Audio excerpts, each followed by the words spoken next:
earlier. Good morning! Jeriel looked up and gave Erin a smile as she bustled towards him, silverware in hand. The skeletal waiter had forgotten it, and Erin also filled up Jeriel's glass with the strange blue liquid after giving him a choice between it and water. Thank you for the meal, Miss... Sarius supplied the name. Solstice. Oh, just call me Erin. Anyways, I've got more food, so just shout if you need some. You're most kind, and this looks delicious. Erin smiled and walked off, already chatting to Sostrom and the other female mage in the Horns of Hammerod. Jeriel eyed his plate, delighted at the glistening oil on his fat strips of bacon, and the mounds of eggs and pieces of bread buried next to them. He took his first bite and grinned at Saria. Good food. She was already eating again. Isn't it? Try the blue stuff. Cautiously, mindful of Saria's sense of humor, Jeriel did. His eyes widened. It's sweet. Saria and the other Horns of Hammerod grinned at Jeriel's reaction. He'd already drained his cup by the time Erin came back around.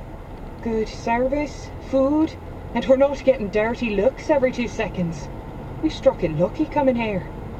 Good thing we didn't get into it with those goblins. Saria nodded as Jeriel removed some grease from his chin with a handkerchief. Still.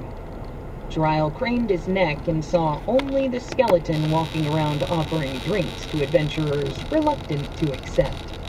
Reassured, he continued speaking to Saria. Neither adventurer noticed how often Torin kept passing by their table despite their full glasses. What an odd innkeeper. She's definitely strange. Goblins and a skeleton. But Pisces is probably to blame for the skeleton. Still, goblins. Did you see what one of them was armed with? A jar of something? Saria smiled with dark humor. It set off my danger sense when it pulled it out. Guess what was in it? Acid. I had a look in the kitchen. She's got jars of acid flies. A local preacher around here. Looks like she's been harvesting them as a food source. Jeriel paused as he munched down on his bread, appetite suddenly lost. Saria shook her head at him. Oh, stop being squeamish. Drakes eat 'em, and so do the Antinium. Not that we'd say the Ant-Men here, but I can see how it would be useful. But the bugs... Jeriel eyed his plate uneasily, imagining how an insect might crawl into a cooked meal. Saria glared at him. Do you think she'd leave any of 'em alive? They were all dead. Honestly, you humans. She trailed off and shook her head. Well, I get it. Bugs aren't my favourite thing to eat either. That comment nearly made Jeriel choke on his drink. But Saria continued, thinking aloud. I'm not sure if she's just absent-minded, or if she doesn't realise how dangerous arming goblins is. That acid can melt skin in seconds. But besides that, it's odd to see her living so far out from the city. Not too far. It was barely an hour's walk, even with us getting lost. True. But monsters don't care about distance. And that skeleton doesn't look that powerful. Jeriel nodded. The skeleton didn't set off any internal alarm bells when he thought of it as a potential foe.